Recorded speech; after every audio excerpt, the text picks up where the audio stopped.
This child should not exist.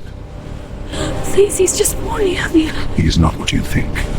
If he lives, everything falls. Then I will destroy him first.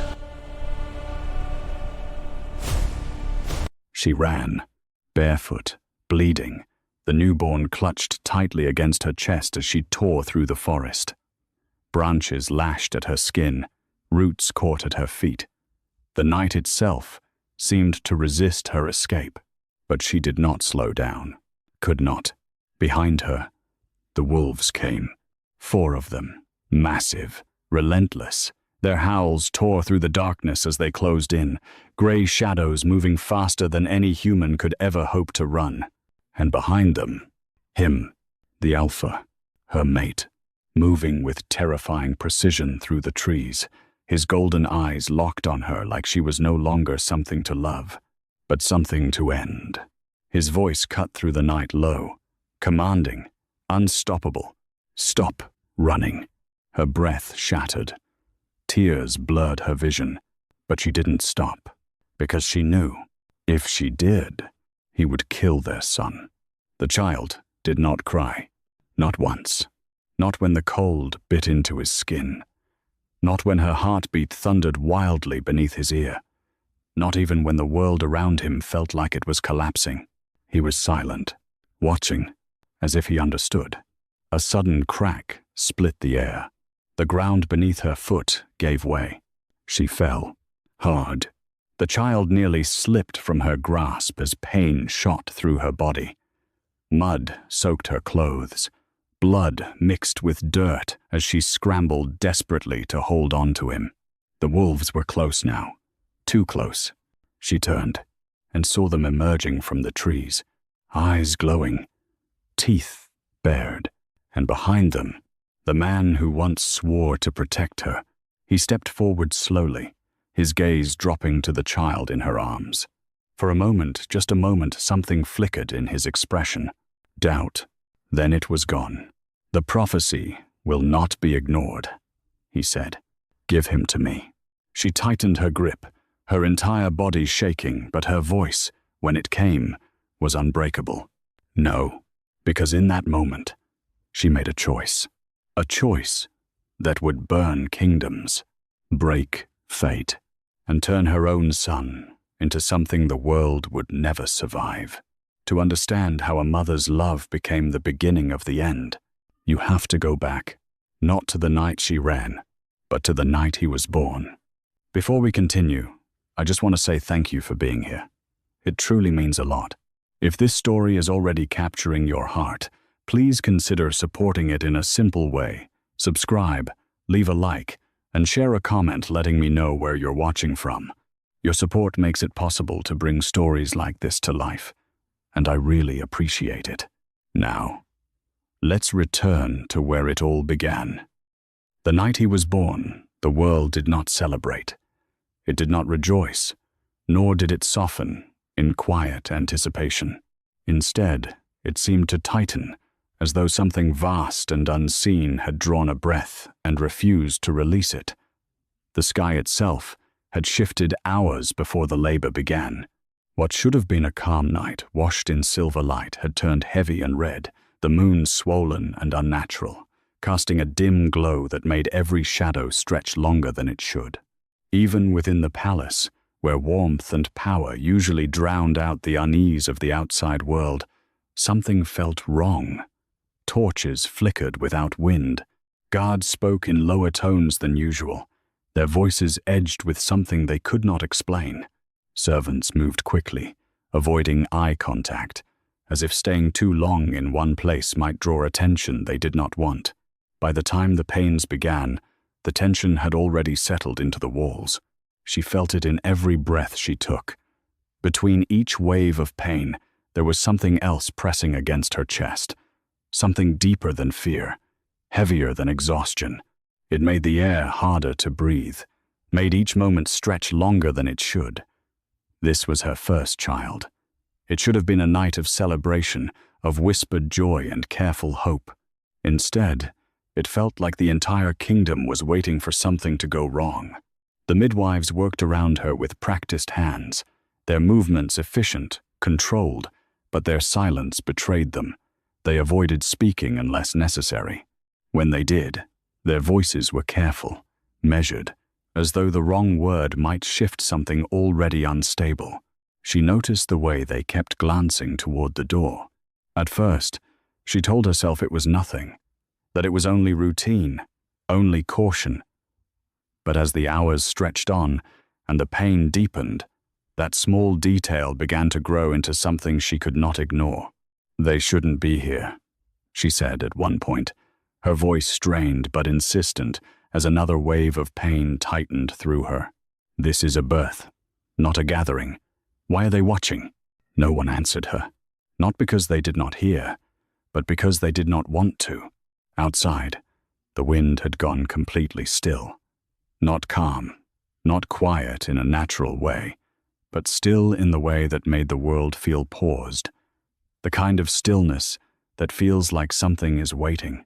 Then the doors opened, not gently, not with respect for the moment, but with a quiet finality that sent a chill through the room.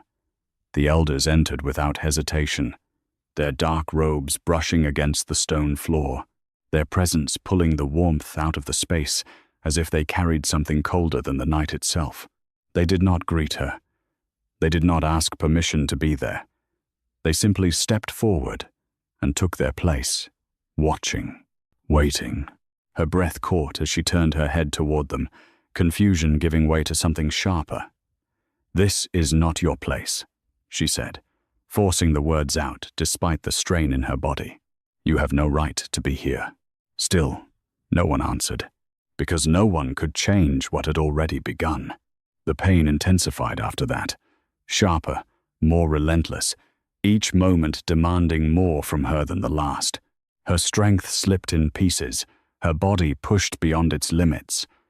Yet beneath it all there was a growing awareness that refused to be ignored. It was not just the pain of labor, it was something else, something that made the air feel heavier, as if the moment itself carried weight beyond her understanding. When the child finally came, the world did not shift in relief. There was no cry, no sharp inhale of life announcing itself, only silence. The midwife froze, just for a second, but it was enough. That single hesitation stretched into something larger, something undeniable. "Why isn't he crying?" she asked, her voice weaker now but edged with fear she could no longer hide. The midwife did not answer immediately. Instead, she lifted the child slowly, her hands no longer as steady as before. Her eyes moved over him quickly, searching, then flickered toward the elders, as if waiting for something from them rather than from the child. "Give him to me," she said, pushing herself upright despite the exhaustion that dragged at her limbs. "Let me see him." There was a pause, brief but heavy, before the child was placed in her arms. He was warm, alive, real, but silent, too silent. His eyes opened almost immediately, not with the slow, unfocused movement of a newborn, but with a clarity that did not belong to someone who had just entered the world. He looked directly at her, his gaze steady, aware in a way that made something inside her tighten. For a moment, everything else faded. The room, the tension, the watching eyes, all of it fell away beneath the simple reality of him, her son. She reached up and touched his face gently, her fingers trembling as they brushed against his skin. "You're here," she whispered, her voice softening despite everything pressing around her. "You're safe." The words had barely settled when the air changed. It was not a sound that marked it, but a feeling. A shift that moved through the room, cold and certain, as though something had just been decided. "He will not inherit power." The voice came from one of the elders, calm and unwavering. He stepped forward, his gaze fixed not on her, but on the child. "He will become it." Another voice followed, deeper, carrying the weight of years and something older than that. And in doing so, "He will end us all." The words settled into the room like stone, unmoving, unchallenged. Her arms tightened instinctively around the child, her body reacting before her mind could fully process what had been said. "No," she said, the word breaking free before she could stop it. "You're wrong. He's just a child. He hasn't even lived a single moment. You cannot decide something like this based on nothing. He does not need to act," the first elder replied, his tone unchanged. "His existence is enough." Her heart began to pound harder, each beat louder in her ears as she looked around the room, searching for someone, anyone who would challenge them, who would speak against what was happening. Her gaze found him. The Alpha, her mate. He stood near the far side of the chamber, silent, his posture rigid, his presence as commanding as ever.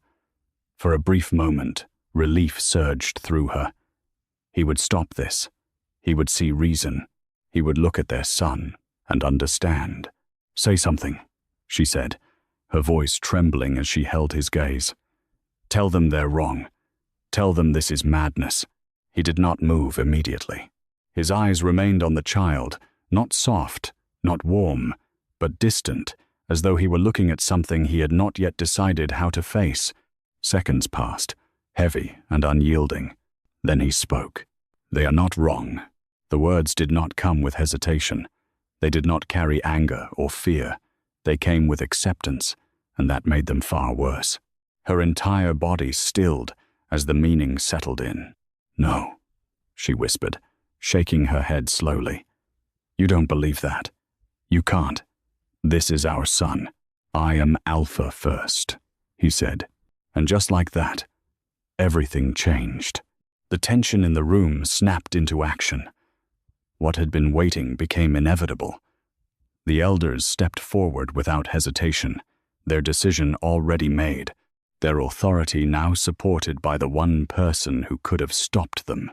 For the safety of the kingdom, the child must not live. She pulled the child closer to her chest, her entire body curling around him protectively as something primal took over, something stronger than pain, stronger than fear. "You cannot take him," she said, her voice no longer pleading but firm, unyielding. "You will not take him from me." The Alpha's gaze shifted then, not to her, but to the child again. There was something there, something that might have been doubt, but it did not last. "My son," he said quietly, but there was no warmth in the words, no claim, no bond, only distance, only duty. And in that moment, she understood the truth she had been trying to avoid. He was not going to stop them. He was deciding how to end it. The realization hit her with a force that left no room for hesitation. Every instinct in her body surged in the same direction. Run. Not argue. Not plead. Not wait. Run.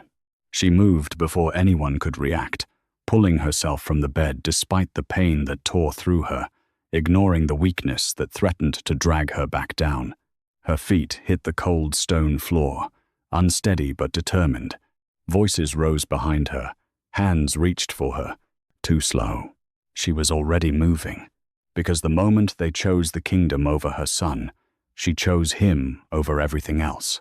And that choice, made in desperation and love, was the moment the future changed. Not when the prophecy was spoken, not when the child was born, but when she refused to let him die. That was when the world began to burn. The moment stretched, just long enough for hope to try to survive.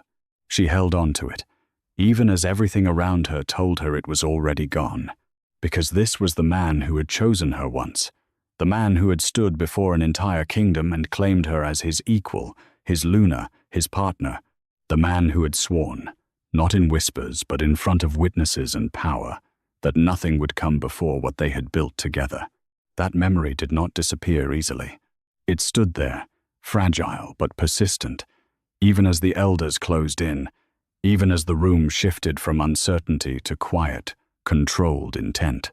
She looked at him again, more desperately this time, searching his face for something, anything, that still belonged to the man she had loved. "You said we would face everything together," she said, her voice unsteady but growing stronger as she spoke.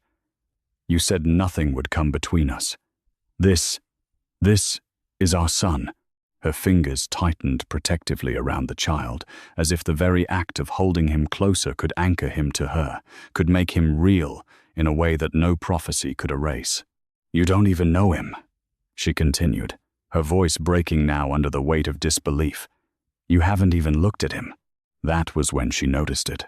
Not just in passing, not as a fleeting detail, but clearly, undeniably. He still hadn't. From the moment the child was born, from the moment the elders spoke, his gaze had never truly settled on the boy the way it should have. There had been no softening, no recognition, no instinctive pull of father to child. He was looking at a threat, not a son. And that realization cut deeper than anything the elders had said. "Look at him," she demanded, her voice rising now, no longer pleading but forcing the moment into existence. "Just look at him, and tell me you don't see your child." For a second, it seemed like he might. His eyes shifted, slowly, deliberately, as though the act itself required effort. His gaze lowered toward the small form in her arms, toward the quiet, watchful presence that had not cried, had not struggled, had not reacted the way any child should. The room seemed to hold its breath again, waiting. Even the elders did not speak, because this moment was the only one that mattered. If he chose them, everything ended. If he chose the child, everything changed. But the moment passed, and whatever had almost surfaced in him disappeared just as quickly as it came. His expression hardened, not with anger, but with resolve. He lifted his gaze again, not to the child, but to the elders. The decision had been made. Her chest tightened, something inside her collapsing in a way she could not stop. "No," she whispered, shaking her head slowly as if refusing the reality forming in front of her. "No, you're not doing this. You're not choosing them over us. You can't." His voice came then, calm, controlled, and far too distant. "I am Alpha first." There was no hesitation in it, no struggle, no visible regret. And that was what broke her. Not the words themselves, but the certainty behind them, because it meant he had already made peace with what came next. The elders moved immediately. They had been waiting for that sentence, waiting for authority to align with judgment. "For the protection of the kingdom," one of them said, stepping forward with quiet finality, "the child must be eliminated." The words were spoken like law, not cruelty, like necessity, not choice. But to her, they sounded like something far worse, something irreversible. "No," she said again, stronger this time, her entire body shifting as she pulled the child closer, shielding him instinctively. "You don't get to decide that. You don't get to take him because you're afraid of something that hasn't even happened." "It has already happened," another elder replied, his voice low and unyielding. "The moment he was born." She turned back to the Alpha, her last hope unraveling but not yet gone. "Stop this," she said, her voice cracking under the strain. "Call them off. You don't have to do this. We can leave. We can take him far from here. No one has to." "They will hunt him," he interrupted. The words were sharp, final, cutting through everything she was trying to hold on to. "They will never stop," he continued, his gaze steady now, unshaken. "Not the council, not the packs beyond our borders, not anyone who hears what he is. You are asking me to let that spread, to let that grow. I'm asking you to protect your son." She shot back, desperation turning into anger now. "I'm asking you to remember who you are beyond this title you keep hiding behind." For the first time, something flickered across his expression. Not doubt, not quite. Something closer to strain. But it wasn't enough. It didn't change anything. "My duty is to the kingdom," he said, quieter now but no less firm. "If I fail in that, I fail everyone, including him." Her breath caught. "That's not protection," she said, her voice dropping, disbelief settling into something colder. "That's fear." Silence followed. Not the kind that invites reconsideration, but the kind that confirms it will not come. The order came without ceremony. without hesitation. "Take the child." The words were not shouted. They didn't need to be. The guards moved instantly, stepping forward with practiced precision, their hands already reaching, their expressions fixed in the same controlled detachment as the elders. This was not personal to them. It was duty, just like it was to him. That was the moment everything changed. Not when the prophecy was spoken, not when the child was born, but now, when action replaced words, when love was no longer enough to stand against fear, when she realized that if she did not move right now, they would take him, and once they did, there would be nothing left to fight for. She didn't think. She didn't hesitate. She moved. Because in that single, irreversible moment, she understood something no prophecy had told her, no elder had warned her, no mate had protected her from. This was not a choice between right and wrong. This was a choice between losing everything or becoming the reason the world would never be the same again. She did not remember making the decision to run.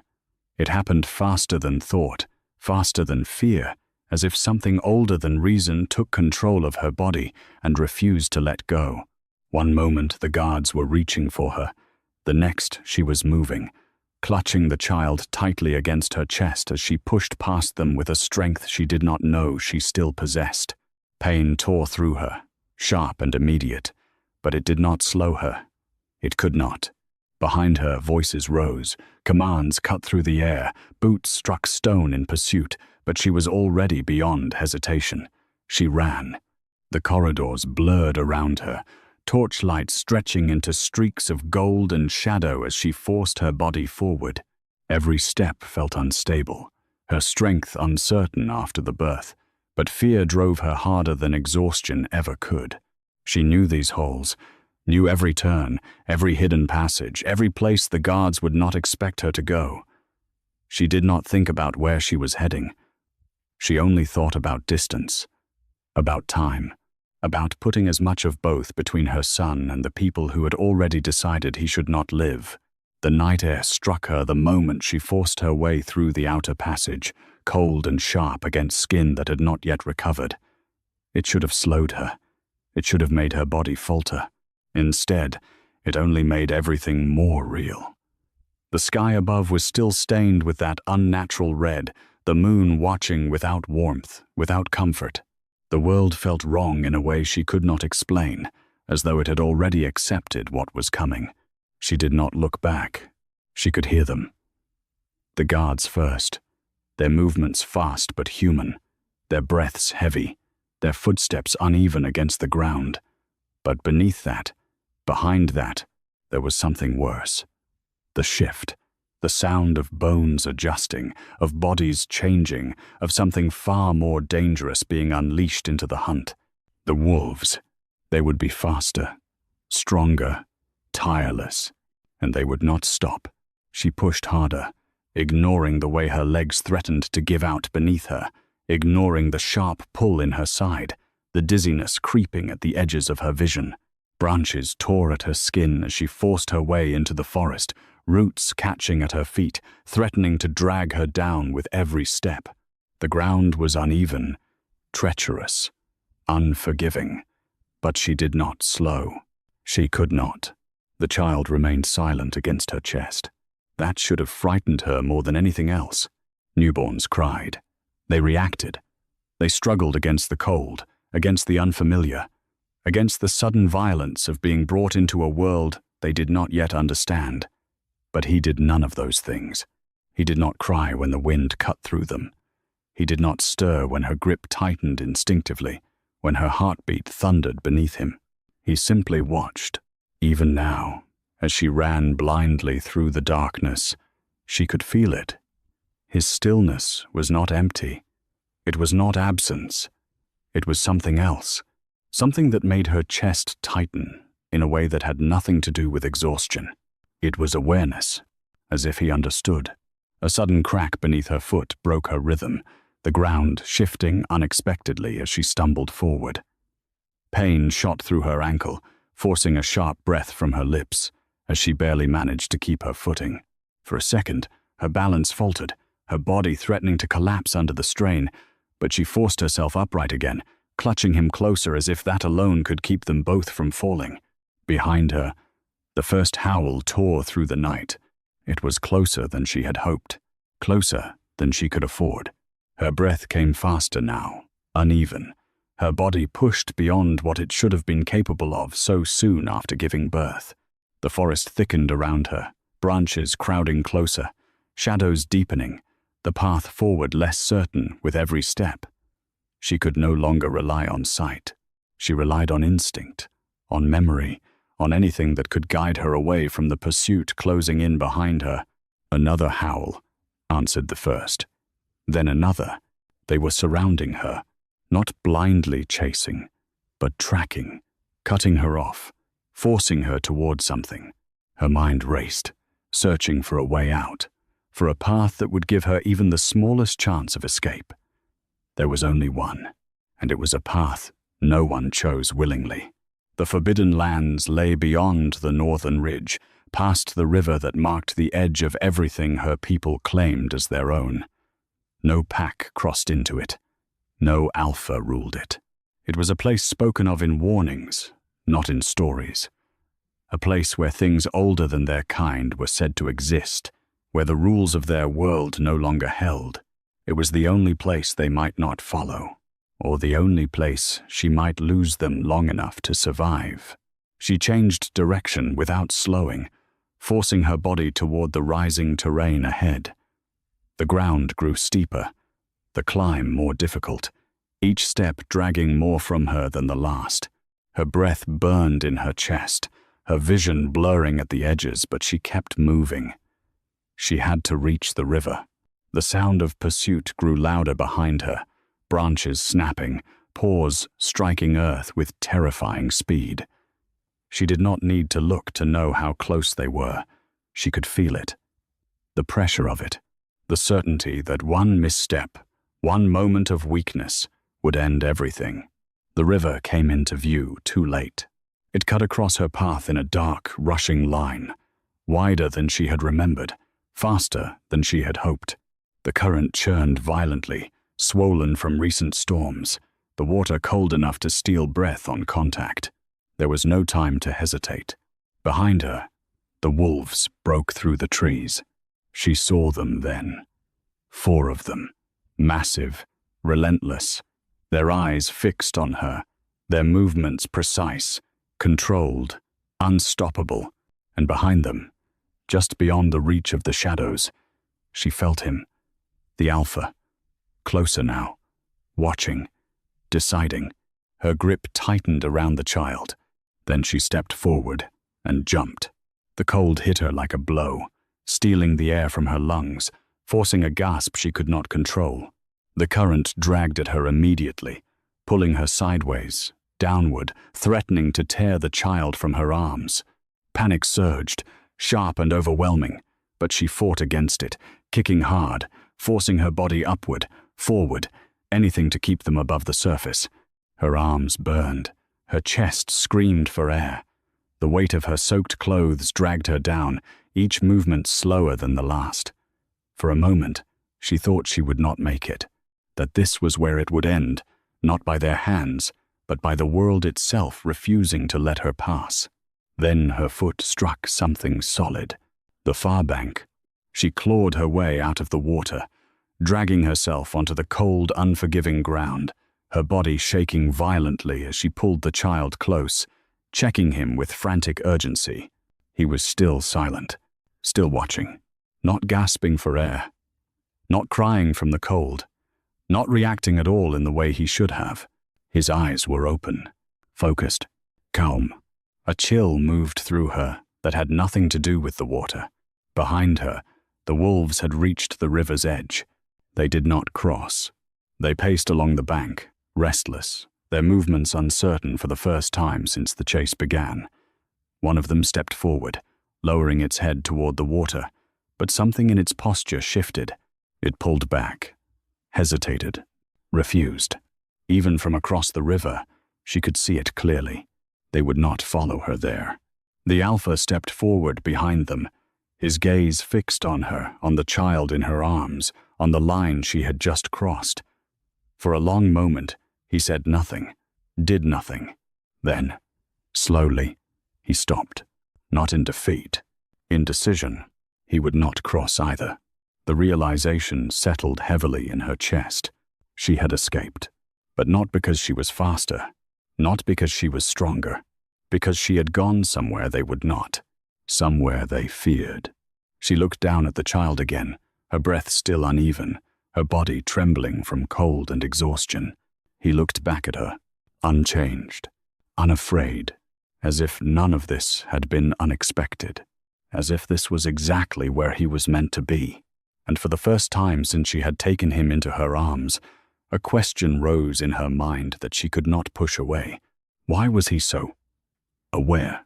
The question did not leave her. It settled somewhere deep, quiet but persistent, following her long after the river was behind them and the distant howls had faded into nothing. She told herself it was fear, that everything felt sharper because she had nearly lost him, because she had crossed into a place no one returned from unchanged. But even as she tried to convince herself, she knew it was more than that. The land beyond the river did not welcome them, but it did not reject them either. It simply existed in a way that felt older than anything she had known. The trees grew taller, their roots twisting above the ground like something alive, their branches thick enough to swallow light. The air carried a weight that pressed gently against the skin, not suffocating, but constant, as if the land itself was aware of every step taken within it. She did not stop moving until her body forced her to. When she finally did, it was not safety she found, but distance. Distance from the hunt, from the voices, from the decision that had almost taken everything from her. She collapsed near the base of a massive tree, her strength finally giving out as she held him close, her breath uneven, her body trembling from exhaustion and cold. He remained as he had been, quiet, watching, alive in a way she could not fully explain. The days that followed did not bring clarity. They brought survival. She learned quickly that the forbidden lands were not empty. They were simply indifferent. There were no clear paths, no signs of life that welcomed her presence, but there were no immediate threats either. It was a place that allowed existence, not comfort, a place that did not guide, but did not interfere. She moved often, never staying in one place for too long, never allowing herself to believe that stillness meant safety. Each new shelter was temporary, a hollow beneath a fallen tree, a narrow space between rock formations, a clearing that offered just enough cover to rest before moving again. Through it all, he grew, not rapidly, not unnaturally, but steadily, as any child would. And yet, nothing about him ever felt entirely ordinary. He did not cry in the night. He did not wake in fear of unfamiliar sounds. When storms passed through the forest, when thunder cracked through the sky, and wind tore through the trees, he did not cling to her in panic. He simply watched, his gaze following the movement of things unseen, as if he were learning from it, rather than fearing it. At first, she told herself it was strength, that he was simply a calm child, a quiet child, one who would grow into himself in time. But then there were moments she could not explain. Small at first, easy to dismiss. A branch falling before it could strike them, shifting direction just enough to miss. A sudden stillness in the air when he became upset, the wind dropping without warning, the forest holding itself in silence until his breathing slowed again. Animals that did not flee when he was near. They would stop, watch, not with fear, but with something closer to recognition. She noticed it most clearly with a wounded deer they came across one morning. Its leg had been caught in something sharp, its breathing shallow, its body trembling with pain. Instinct told her to keep her distance, to avoid drawing attention, to move on before something else found them. But he had stepped forward, slowly, carefully. She had called his name, a sharp whisper edged with warning, but he had not stopped. He knelt beside the animal, his small hand reaching out with a gentleness that should not have been enough to calm something in that state. The deer did not struggle, did not try to flee. It simply watched him, and as his fingers brushed against its fur, something shifted, not visibly, not dramatically, but enough. The animal's breathing steadied. The tension in its body eased. It did not rise immediately, but when it did, it moved differently. Not healed, not whole, but changed. It looked at him one last time before disappearing into the trees. She said nothing, because she did not know what to say. Moments like that began to gather, one after another, subtle but impossible to ignore if she allowed herself to truly see them. And yet, she chose not to. She chose something else. She chose to believe he was just a boy. She taught him as if the world were still normal, as if they would one day return to something that resembled a life untouched by prophecy and fear. She taught him how to speak, how to listen, how to understand not just words but meaning. She showed him how to move quietly through the forest, how to read the ground, how to recognize danger before it revealed itself. She taught him kindness, not because the world had shown it to them, but because she needed him to carry something better than what had been given to him. "If you see something in pain, you help it," she told him once, guiding his hands as he carefully wrapped cloth around a small cut on his own arm. "Not because you have to, but because you can." He listened. He always listened. Not with the distracted attention of a child, but with a focus that felt deeper, more deliberate, as if every word she gave him settled somewhere permanent. They moved from place to place, never staying long enough to leave a trace. Seasons passed, marked not by calendars but by the shifting color of the trees, the bite of cold in the air, the return of warmth that never quite felt safe. Time softened some of her fear. Not completely, never completely, but enough that she began to breathe a little easier. Enough that she began to believe something she had once thought impossible. Maybe they were wrong. Maybe the elders had seen something that was not there. Maybe fear had shaped their judgment more than truth ever had. Because the child she was raising was not a monster. He was kind. He was patient. He was gentle, in ways the world had never been to him. And whatever strange things surrounded him, whatever moments she could not fully explain, they had never brought harm, never caused destruction, never turned against the life around him. If anything, they seemed to do the opposite. They protected. They steadied. They understood. And slowly, carefully, without allowing herself to say it out loud, she began to believe that the prophecy had been wrong, that everything she had sacrificed, everything she had risked, had not been the beginning of the end, but the saving of something that deserved to exist, something that could still choose what it would become. For the first time since the night he was born, hope returned, not loudly, not boldly, but quietly, like something fragile learning how to live again. And she held on to it, because she needed to, because without it, everything she had done would become something she could not bear to face. And so she chose to believe in the life she had built. She chose to believe in him. And for a while, it almost felt like enough. For a while, it was enough. That was what she told herself each time the forest settled into a calm that felt almost welcoming. Each time the boy laughed quietly at something simple. Each time a day passed without fear finding them. The life she had built was fragile, always on the edge of something uncertain, but it held. It gave her just enough peace to believe that maybe the future had shifted, that maybe love and distance had been enough to break whatever fate had tried to claim him. But peace built on avoidance does not last. It only waits. The question came on an evening that felt no different from the others. The air was cool, the light fading slowly through the trees as the last of the sun filtered through the canopy. They had settled near a narrow clearing, one of the safer places she had come to recognize over the years. There was water nearby, a steady flow that masked smaller sounds, and the ground was soft enough to rest without discomfort. He had been quiet that day, though not in the way that worried her at first. He often drifted into silence, observing more than speaking, noticing things she had long learned to ignore. She had come to accept it as part of who he was, part of the strange calm that followed him wherever he went.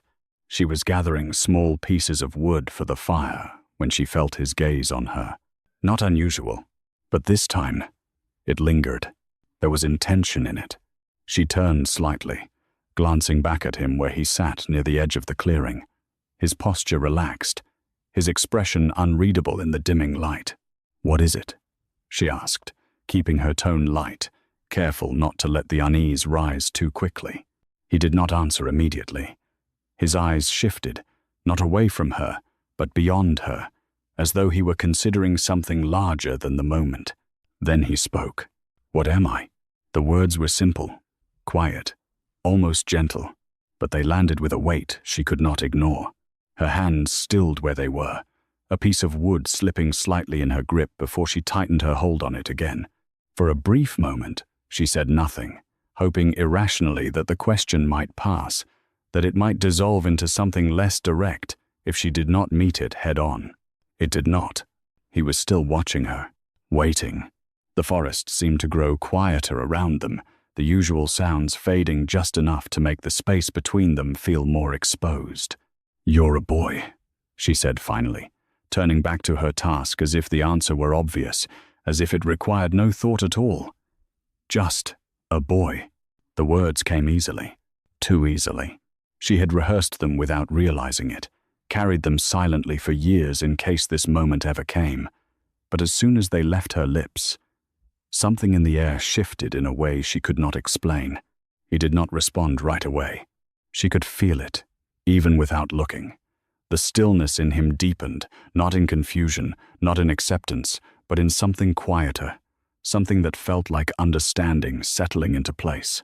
"Just a boy," he repeated, as if testing the shape of the words. There was no accusation in his voice, no challenge, and somehow, that made it worse.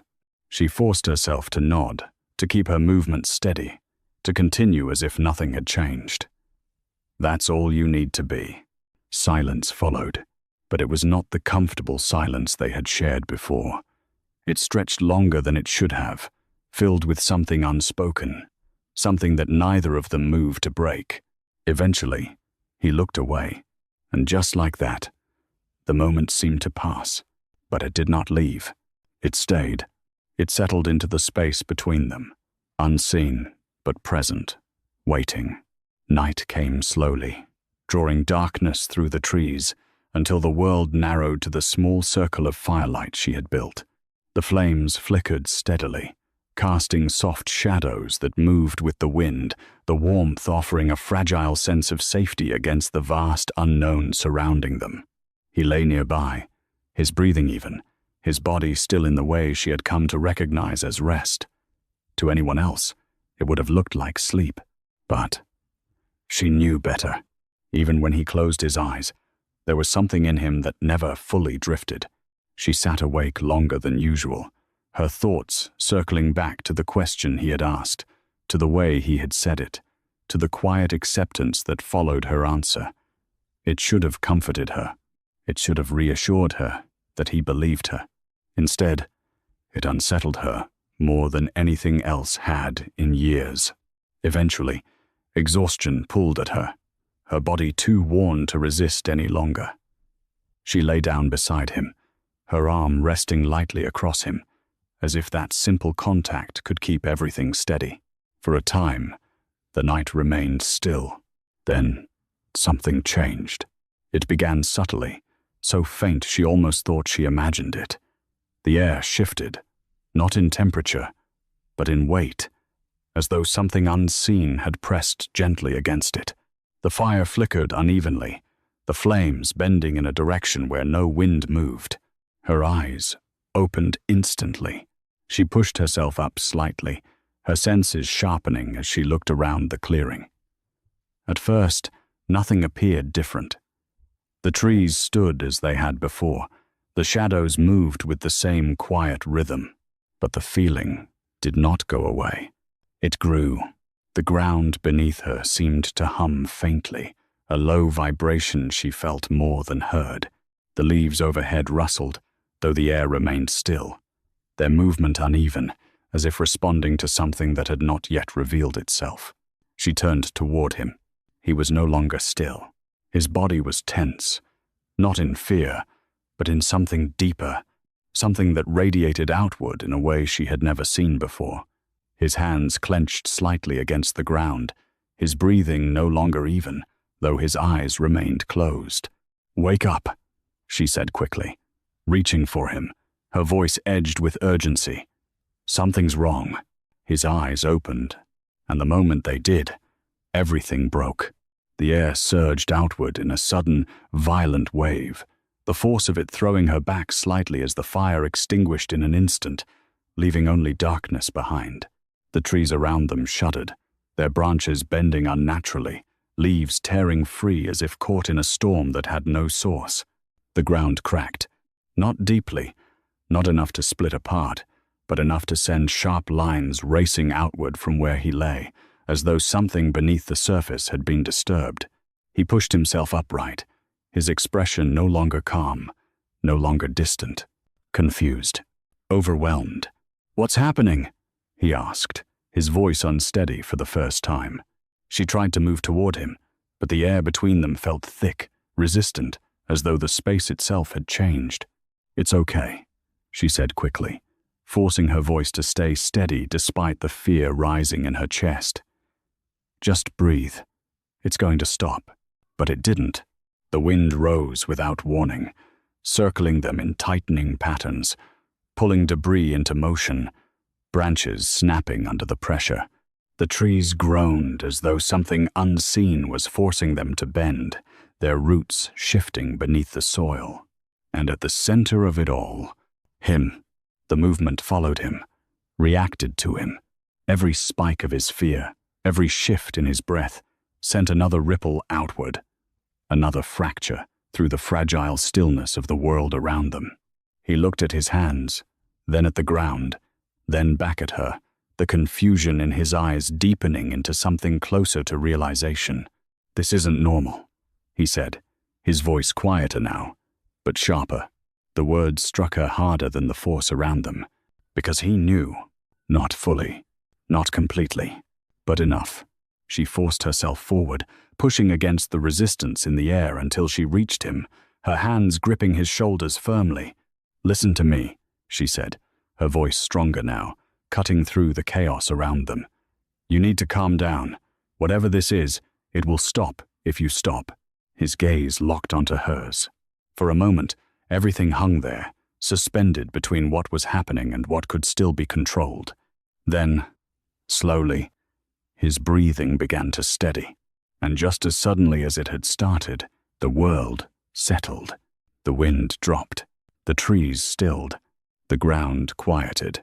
Silence returned, but it was not the same silence as before. This one carried understanding. He looked around, then back at her, his expression no longer confused, no longer uncertain. "What am I?" he asked again. This time, the question was different. He wasn't searching. He was confronting. And for the first time since the night he was born, she had no answer that could protect him, because the truth she had tried to bury had just found its way back to the surface, and it was no longer willing to stay hidden. The silence that followed did not bring relief. It settled over them like something permanent, something that could not be undone no matter how still the forest became again. She kept her hands on his shoulders longer than necessary, as if letting go might allow whatever had just happened to return, stronger this time, beyond anything she could contain. He did not pull away. He did not panic. That was what unsettled her most. His breathing had steadied, his gaze clear again, but something had shifted behind his eyes. Not fear, not confusion. Something quieter, more dangerous. Recognition. He did not ask again that night. He did not need to, and she did not answer, because whatever she said now would no longer be enough to protect him from the truth that had already begun to reveal itself. They left before sunrise, not in haste, Not in the frantic desperation of the night she had fled the kingdom, but with a quiet urgency that came from understanding something had changed. The place no longer felt safe, not because of what surrounded them, but because of what had awakened within him. For a time, it seemed like they had moved past it. Days passed without another incident. The forest returned to its usual rhythm, the air lighter, the ground steady beneath their feet. He walked beside her as he always had, calm, observant, his presence as quiet as ever.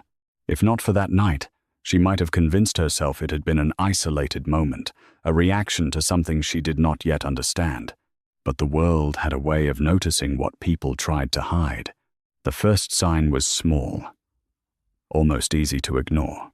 They came across a traveler near the edge of a clearing, a man who clearly did not belong in the forbidden lands.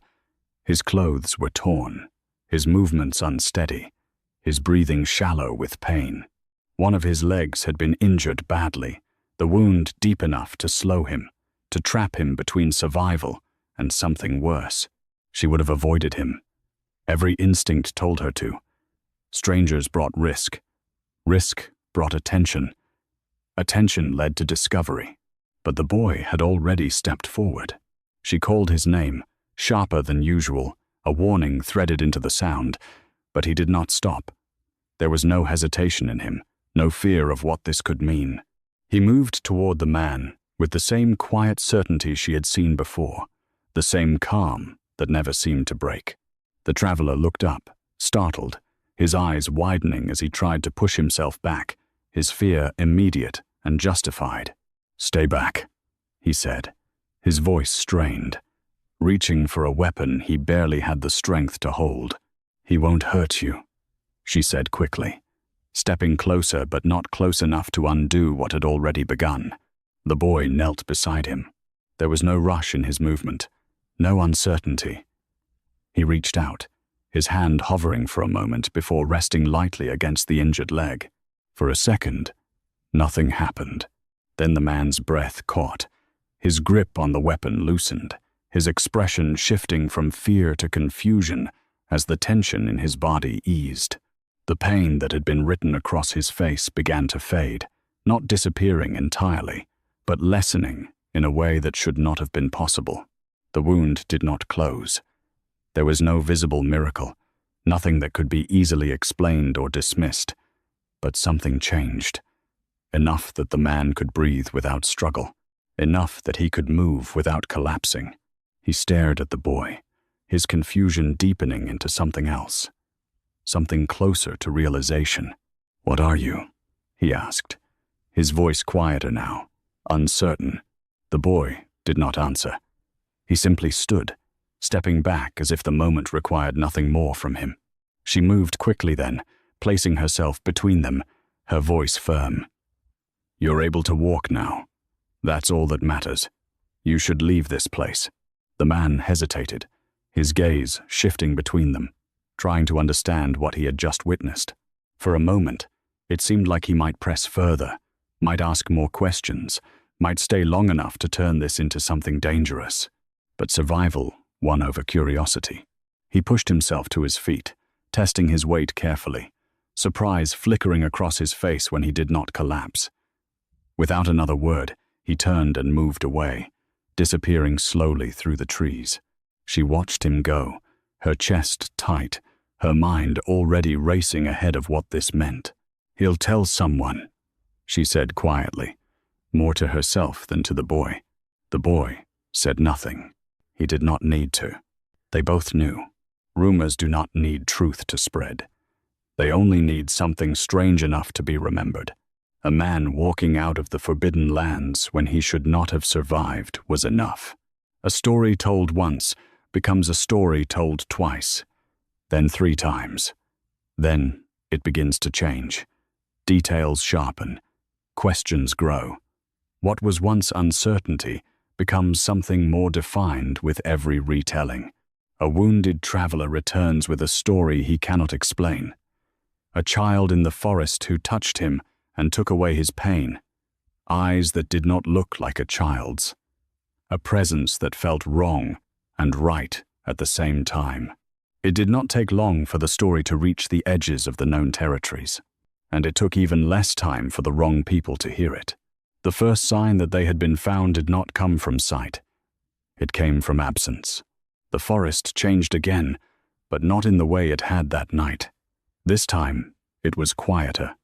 Too quiet. The usual movement of animals faded. The subtle sounds that marked life within the trees became sparse, uneven. She noticed it immediately. "This isn't right," she said, her voice low as her eyes scanned the space around them. "Something's moved through here." The boy looked around as well, his gaze sharper now, more aware than before. "Not animals," he said. "No, not animals. Something else."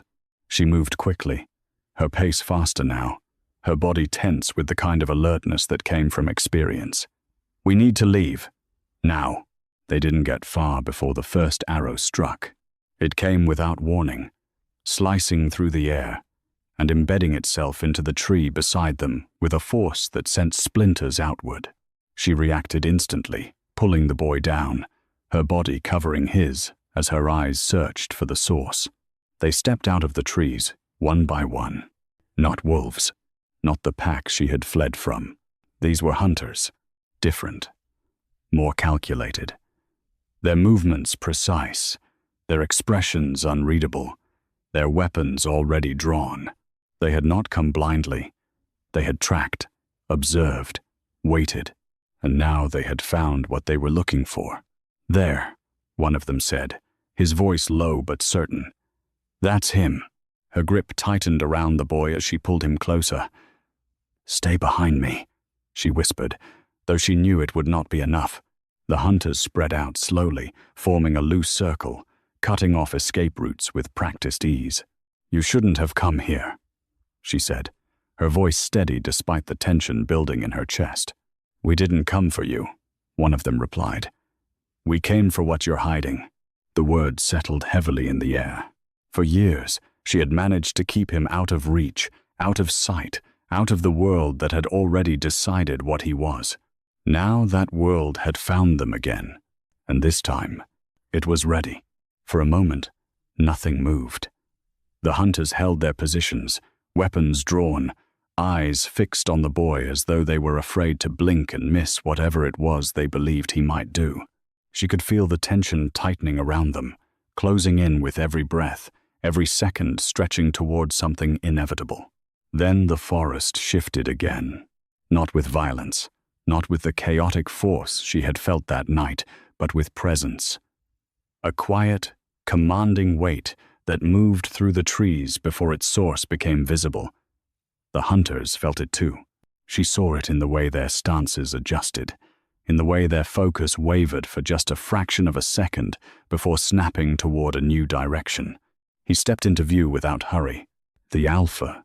He did not need to announce himself. His presence carried enough authority to silence the moment without a single word. The hunters lowered their weapons slightly, not in surrender, but in recognition. Whatever orders they followed, they all understood who stood above them. Her breath caught before she could stop it. Of all the possibilities she had prepared herself for, this was the one she had tried not to imagine, not because it was unlikely, but because it was inevitable. He had found them. Years had passed since she had last seen him, but nothing about him felt different. The same controlled strength in his posture, the same unwavering steadiness in his gaze, the same sense that he stood exactly where he was meant to be. Time had not softened him. If anything, it had sharpened him further. His eyes moved first to her, then to the boy, and for the first time since he had entered the clearing, something in his expression changed. It was subtle, almost invisible, but it was there, because what he saw did not match what he had expected. The boy stood quietly behind her, not hiding, not trembling, not reacting with fear or aggression. There was no wildness in him, no sign of the destruction they had all been warned about. He did not look like something that would end kingdoms. He looked like a child who had learned how to stand in a world that had never given him a place. The silence stretched. She did not speak at first. She did not trust her voice to remain steady if she did. But she did not look away from him either. If this was the moment everything came to an end, she would face it without retreat. "You shouldn't be here," she said finally, her voice controlled, though the weight beneath it was impossible to hide. "I could say the same," he replied. There was no anger in his tone, no accusation, just a statement that carried more meaning than the words themselves. "You followed the stories," she said, her gaze flickering briefly toward the hunters before returning to him. "That's what brought you here." "They were not just stories," he answered. "Not when they carried the same details. Not when they pointed to something specific." Her grip tightened around the boy's arm, not enough to hurt, but enough to remind herself he was still there, still real, still hers to protect. "And now you've seen him?" she said. "So, what happens next?" He did not answer immediately. His gaze remained on the boy, studying, measuring, not as a father, as something else, as someone deciding. The boy did not look away. He met that gaze without hesitation, without fear, his expression as calm as it had always been. The moment held longer than it should have. "You were told what he would become," she continued, her voice gaining strength as the silence pressed on. "You were told he would destroy everything. Look at him and tell me that's what you see." His jaw tightened slightly. For the first time, something like conflict moved through his expression. "I see what he is," he said. "And what is that?" she asked, pushing the question forward before he could retreat into certainty. Another pause. This one different. "Le certain." "A risk," he said, finally. The word landed between them, but it lacked the finality it once would have carried. "A risk," she repeated, a bitter edge slipping into her voice.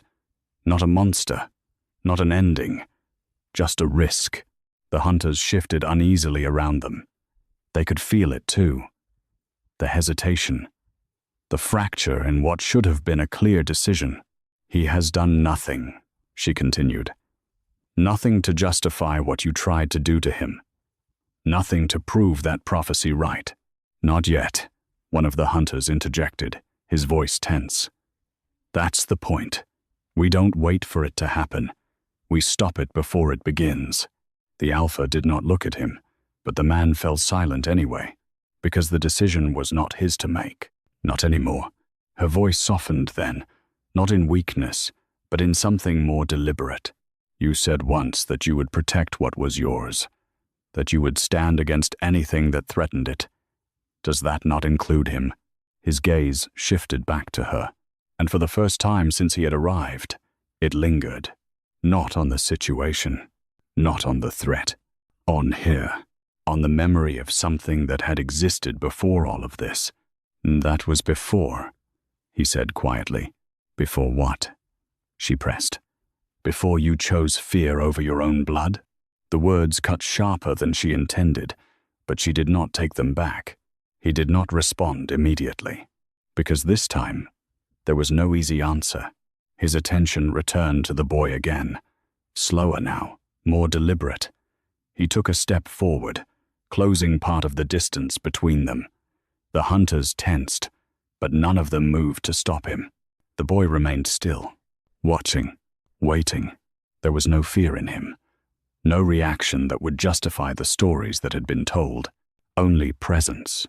"You should be afraid," the Alpha said, his voice lower now, directed not at her but at the boy.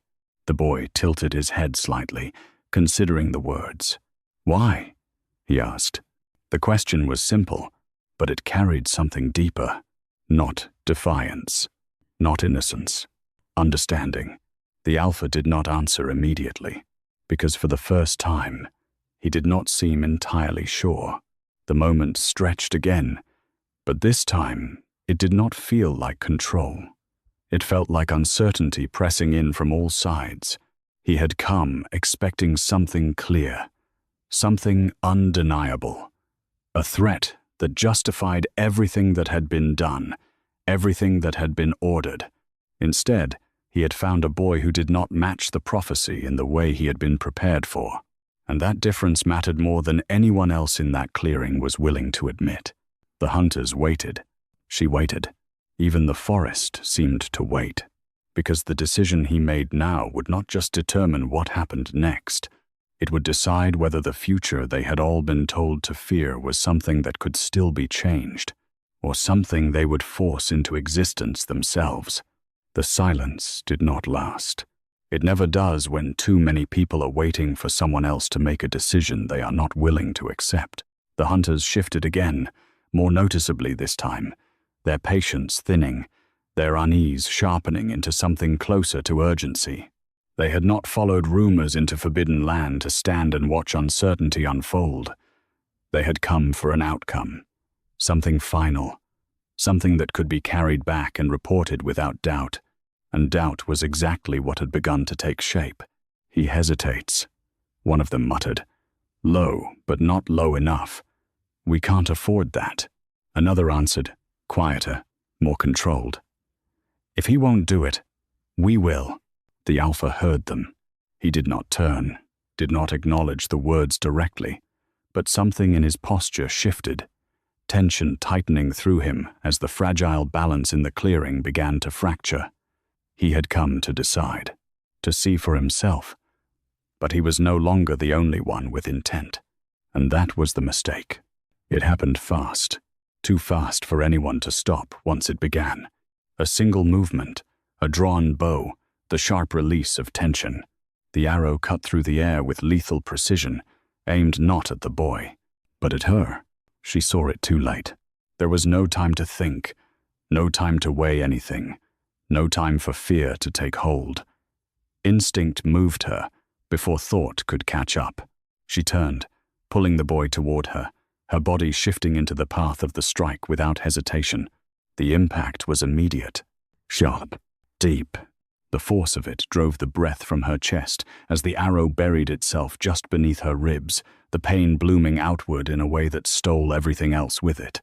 Her grip tightened reflexively around him, her body folding slightly as the world seemed to tilt. For a second, no one moved. Not the hunters, not the Alpha, not even the boy, because the moment had not been expected to go this way. Then everything broke. Stop! The Alpha's voice cut through the clearing, sharp with something that had not been there before. But it was already too late. Her knees weakened beneath her, the strength she had forced through her body for years, slipping away in an instant. She struggled to remain standing, one hand tightening against the wound as if pressure alone could hold back what had already begun. The boy caught her before she could fall completely. His hands were steady, too steady. His eyes were not confused this time. They were clear. "What did you do?" His voice came, low, not loud, but carrying something that made the air feel heavier. The hunter who had fired the arrow did not step back. If anything, he straightened, his expression hard with conviction. "We ended it before it began." "No," she forced out, her voice strained, breath uneven as the pain spread through her chest. "No, you didn't." Her hand found the boy's arm, gripping it with what little strength she had left, pulling his attention fully to her. "Listen to me," she said, her voice breaking but urgent, desperate to reach him before something else did. "You have to listen." Behind them, the air shifted, subtly, dangerously. The Alpha moved forward then, faster than before, his focus no longer divided, his control slipping just enough to reveal something closer to alarm. "Fall back," he ordered the hunters, his voice carrying authority again, but this time edged with urgency. "All of you. Now." They hesitated, because they did not yet understand. She did. She could feel it. Not in the wound, not in the pain, but in him. The way his hands tightened around her, the way his breathing changed, the way the stillness that had always followed him began to crack. "You shouldn't have done that," she whispered, her gaze shifting briefly past him, toward the men who still stood too close, who still thought this was something they could control. Then her focus returned to him, her son, The world narrowed, everything else fading at the edges as she forced herself to stay present, to stay conscious long enough to say what needed to be said. "You were never safe," she told him, her voice softer now, each word costing more than the last. "Not from them. Not from any of it. It didn't matter what you did, or who you became." Her grip tightened weakly against his arm, her eyes searching his face, holding on to him as everything else slipped. "They were always going to fear you," she continued.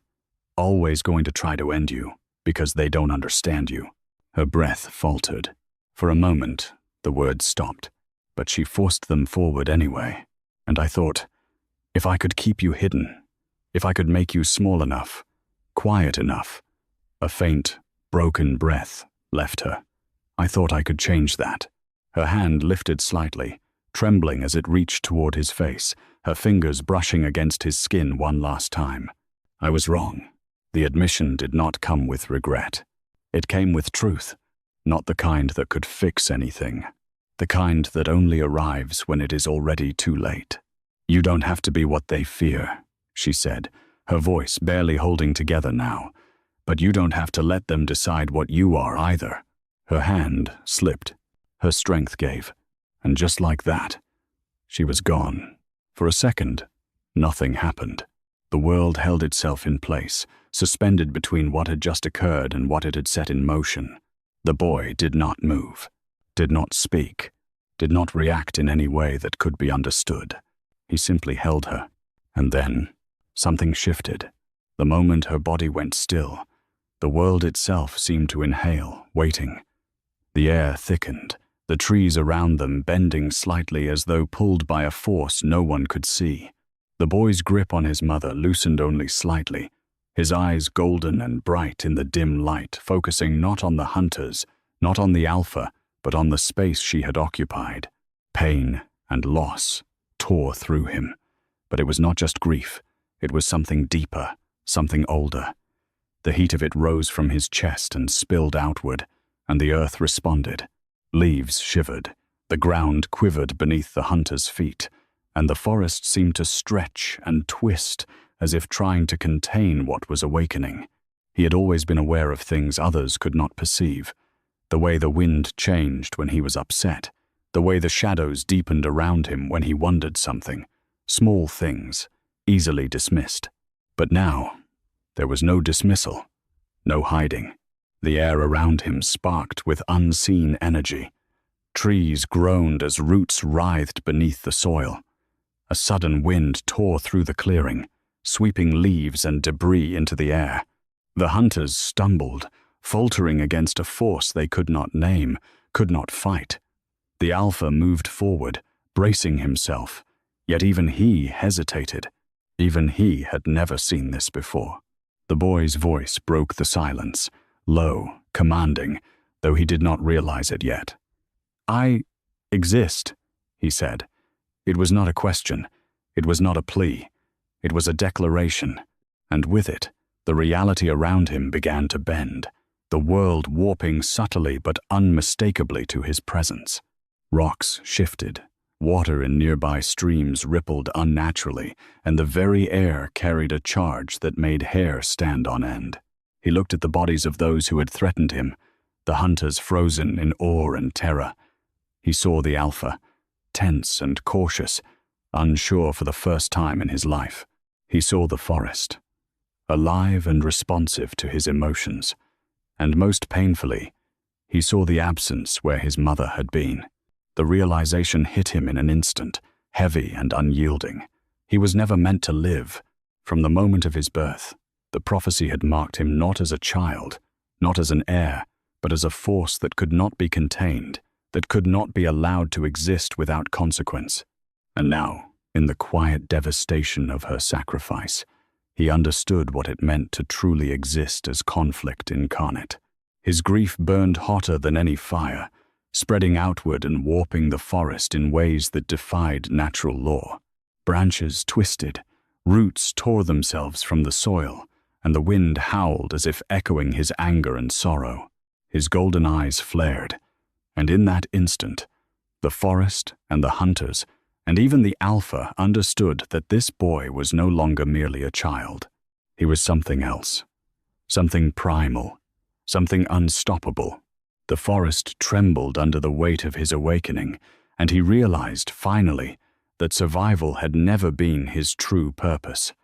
His existence itself was a storm, a force that the world could not ignore.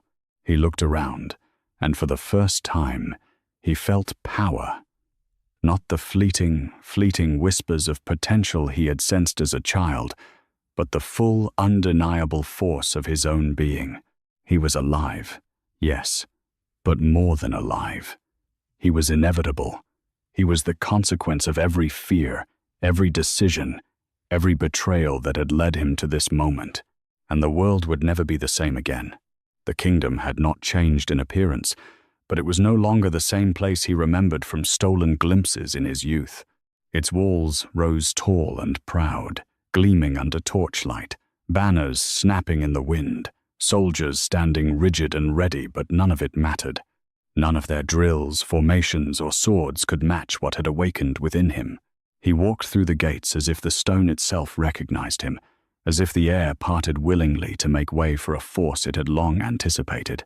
The soldiers raised their spears, their voices shouting orders, but the sounds fell into an invisible void, swallowed by the presence of the boy who was no longer a boy. His footsteps echoed, but they carried weight far beyond his size or age, a resonance that shook hearts and rattled armor. The Alpha waited at the center of the courtyard, sword drawn, eyes burning gold, jaw set. He had come to stop him, to confront the prophecy, to challenge what he could not yet comprehend. For a moment, father and son regarded one another, and in that moment, the years of pain, betrayal, and fear hung between them like a tangible wall. "You don't belong here," the father said, voice low but edged with desperation. "This is not your kingdom." "I was never meant to belong anywhere," the boy replied, his voice calm but carrying the weight of storms. "And yet, I am here, because you and they made me so." The soldiers tensed, forming lines around him, but they might as well have been made of paper. The boy raised his hand, not in anger yet, but in recognition of the power that pulsed through him, and the ground trembled beneath the city. Stones cracked along the walls. Banners tore in the sudden gusts of wind that seemed to flow from him alone, and even the sky above swirled, darkening as if to mirror the storm within his chest. The father took a step forward, sword raised higher, determination and love clashing in his expression. He would fight to save what remained of his kingdom, to save the child he had once loved and failed. "Stop this," he commanded, but it was more than authority. There was fear behind the words now. "You are still my son, still human." The boy's eyes, gold and unyielding, met his father's. "Human?" he asked softly, the word almost strange on his tongue. "You think I am still the boy you swore to protect, the boy you refused to save?" And then he moved, not with haste, not with malice, but with inevitability. Every step carried gravity, and the courtyard seemed to bend around him. Soldiers stumbled as if the air itself had turned against them. Walls groaned under the silent pressure, cracks spreading like veins across stone. The Alpha lunged, but the boy did not dodge. He simply stepped aside as if anticipating every motion, every intent, every strategy. The father's sword struck air. His heart thundered louder than any clash of steel. The boy's presence alone unmade the battlefield, unmade the city, unmade the rules the world had always relied upon. "You feared me," the boy said, his voice now rising, almost a whisper that carried through the very walls of the kingdom. "You tried to end me before I even lived. And now—" His gaze swept across the soldiers, the city, the banners, finally returning to his father. "Now you see the truth." He paused for a heartbeat. Then, with a gesture subtle yet absolute, the ground beneath the city shuddered. Towers trembled. Stone cracked. The gates shivered, and the soldiers were thrown to their knees.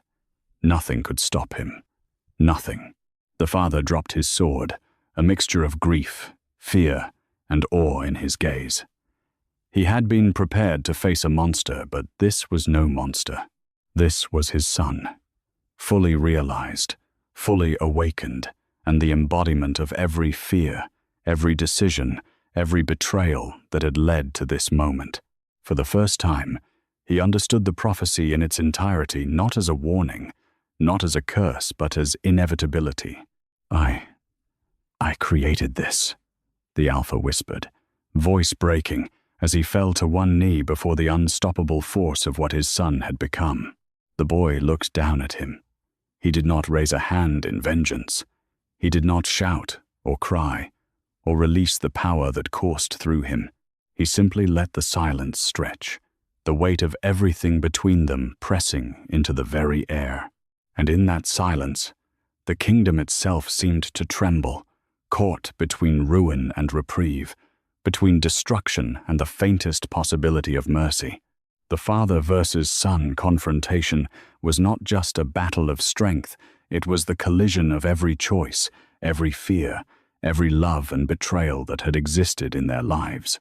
And in that collision, the kingdom fell not to hatred, but to the inevitability of the boy who had never been meant to live.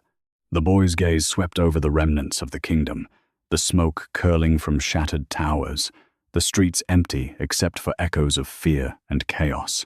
He had not struck a single blow, not directly, yet the world had bent around him in ways no one could have imagined.